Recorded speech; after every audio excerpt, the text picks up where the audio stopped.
मलिन षोडशी दशम पिंडदान की विधि। कृष्णाय वासुदेवाय हरये परमात्मने प्रणतक्लेशनाशाय गोविंदाय नमो नमः।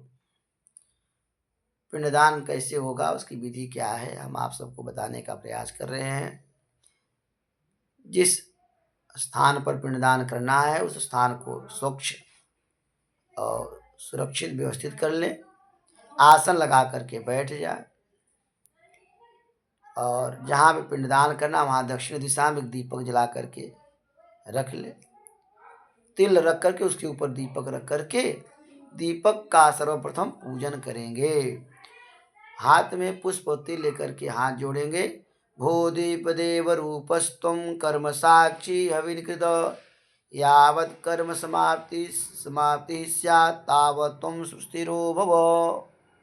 मंत्र बोल करके पुष्प और तिल को दीपक के पास छोड़ देंगे। फिर पवित्रीकरण करेंगे, आचमन करेंगे, पवित्री धारण, शिखाग्रत बंधन और प्राणायाम इत्यादि करके और दिग्रक्षण करेंगे। हाथ में पीली सरसों लेकर के बाएं हाथ में रख के दाहिना से ढके और इस मंत्र से अभिमंत्रित करेंगे। नमो नमस्ते गोविंद पुराण पुरुषोत्तम इदं श्राद्धं ऋषिकेश रक्षतुं सर्वतो दिशः। अभिमंत्रित करने के बाद पीली सरसों को चारों दिशा में छोड़ेंगे। प्राच्यै नमः पूर्व में छोड़ेंगे, अवाच्यै नमः दक्षिण में, प्रतिच्यै नमः पश्चिम में, उदिच्यै नमः उत्तर में छोड़ेंगे, अंतरिक्षाय नमः आकाश में, भूम्यै नमः भूमि पर छोड़ देंगे। फिर उसके बाद हाथ में पुनः पुष्प और तिल लेकर के श्राद्ध भूम्यै नमः ऐसा कह करके जमीन पर पुष्प और तिल चढ़ा देंगे। फिर प्रतिज्ञा संकल्प करेगा कर्ता। इसको जो पिंडदान कर रहा है हाथ में त्रिकुश तिल जल लेकर के प्रतिज्ञा संकल्प करे कि पिंडदान मैं करने जा रहा हूँ, ऐसा प्रतिज्ञा करे। अद्य गोत्रः शरमा बरमा गुप्तोऽहम्। गोत्रस्य गोत्रायाः, अगर पुरुष है तो गोत्रस्य का प्रयोग करेंगे, स्त्री के निमित्त करना है तो गोत्रायाः इसका प्रयोग करेंगे। गोत्रस्य गोत्रायाः प्रेतस्य प्रेतायाः प्रेतत्व निमित्तर्थं पूर्णता तृप्तताक्षु द्विपर्य पूरक दशम पिंडदानम करिष्ये। संकल्प को जमीन पे छोड़ देंगे।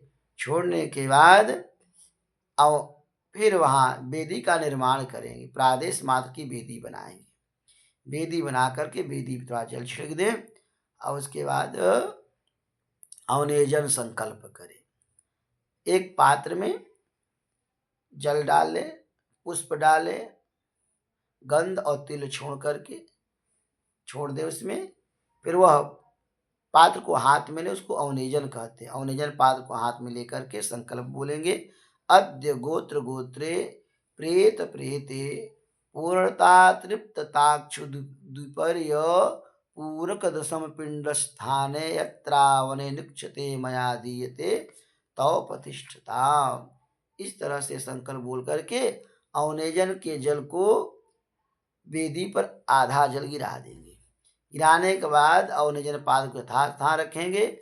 फिर वेदी पर 3 कुशा बिछाएंगे। कुशा बिछाने के बाद पिंडदान करेंगे। हाथ में पिंड लेकर के संकल्प बोलेंगे। अद्य गोत्र गोत्रे प्रेत प्रेते पूर्णता तृप्तताक्षु द्विपर्य पूरक दशम पिंडस्ते मया दीयते तव प्रतिष्ठता। इस तरह से संकल्प बोल करके पिंडा को पित्त तीर्थ से वेदी पे रख देंगे। रखने के बाद फिर प्रत्यवनेजन का संकल्प बोलेंगे। जो भी अवनेजन दिया गया उससे जो बचा हुआ शेष जल है अब पिंड दान करने के बाद दिया जाएगा तो उसको प्रत्यवनेजन कहते हैं।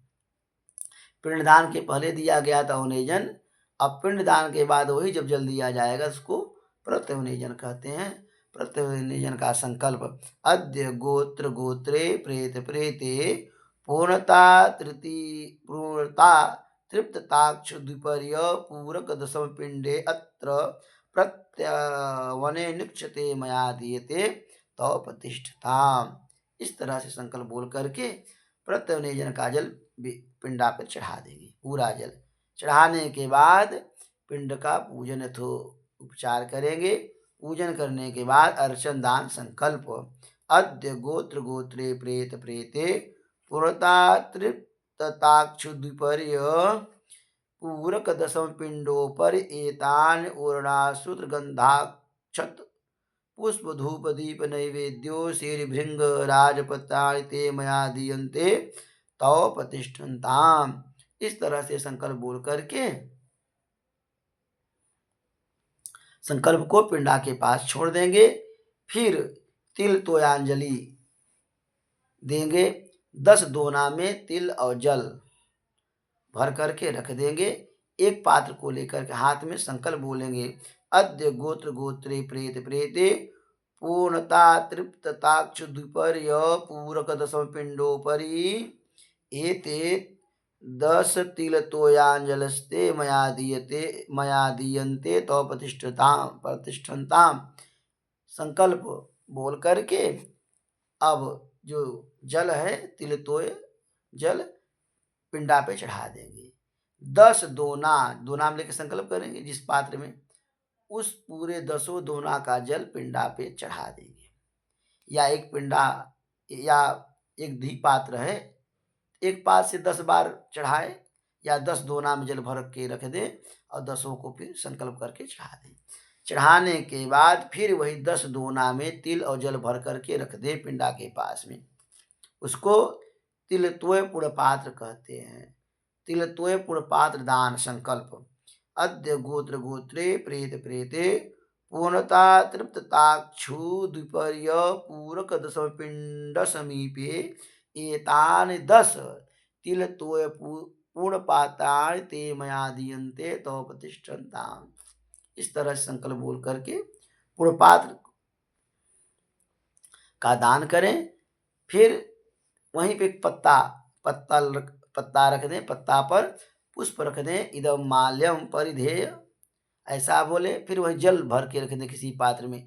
इदम पानीयम पिय, एक दीपक जला के रखेंगे। अनेन दीपेन पश्य, ऐसा कर दीपक जला के रख देंगे। फिर दक्षिणा संकल्प। अद्य गोत्र गोत्रे प्रेत प्रेते कृते तच्छाद कर्मण प्रतिष्ठार्थम इदम द्रव्यम ते मया दीयते तो प्रतिष्ठन्ताम। दक्षिणा संकल्प बोल करके आचार्य को दक्षिणा दें। फिर प्रार्थना करें। अनादि निधनो देव शंखचक्र गदाधर अक्षय पुंडरीकाक्ष प्रेत मोक्ष प्रदो भव। नारायण सुरेश श्रेष्ठ लक्ष्मीकांत वरप्रद अनेन तर्पणेनाथ प्रेत मोक्ष प्रदो भव। हिरण्य गर्भ पुरुष व्यक्ता व्यक्त स्वरूप धृत यस्य प्रेतस्य मोक्षार्थम सुभृतो भव सर्वदा। इस तरह से प्रार्थना करें। प्रार्थना करने के बाद पिंडा को ले जा करके किसी जलाशय में प्रक्षेप कर दे, उसको जल में छोड़ दे पिंडा। इस तरह से 10 गात की जो विधि है, आज 10 पिंडदान पूर्ण हुआ। इसको मलिन षोडशी कहते हैं। मलिन षोडशी में 16 पिंडा दिया जाता है। पहले दिन 6 पिंड और बचा 9 दिन। 9 दिन में 10 पिंडदान की विधि है। हो सके तो एक एक पिंडदान रोज करें। 10वें दिन 2 पिंडदान कर दें तो 10वें दिन तक 10 पिंडदान हो जाएगा। इस तरह से मलिन षोडशी करनी चाहिए। अगर विधि व्यवस्था नहीं है तो पहले दिन तो 6 पिंडदान हो ही गया, दूसरे दिन से अगर व्यवस्था है तो एक करें, न हो तो तीसरे 5वें 7वें 9वें या 10वें दिन में करके जैसी व्यवस्था हो पिंडदान करें। तीसरे दिन 3 पिंडा, जो शेष बचा है 5वें दिन कर दें या 7वें दिन। इस तरह से करके कुल मिला करके 10 दिन के अंदर 16 पिंडदान हो जाना चाहिए। और जो 10वां पिंडा होता है वो उड़द के दाल का होता है। दसवां पिंडार उड़द के दाल का करना चाहिए। इस प्रकार से मलिन षोडशी पूर्ण हुई और मलिन षोडशी करने के बाद 10वें दिन तक हो जाती है पूर्ण। फिर क्षौर इत्यादि कराना चाहिए। फिर 11वें दिन मध्यम षोडशी, उत्तम षोडशी, 12वें दिन सपिंडन का क्रम होता है। जय श्री कृष्ण। हर हर महादेव।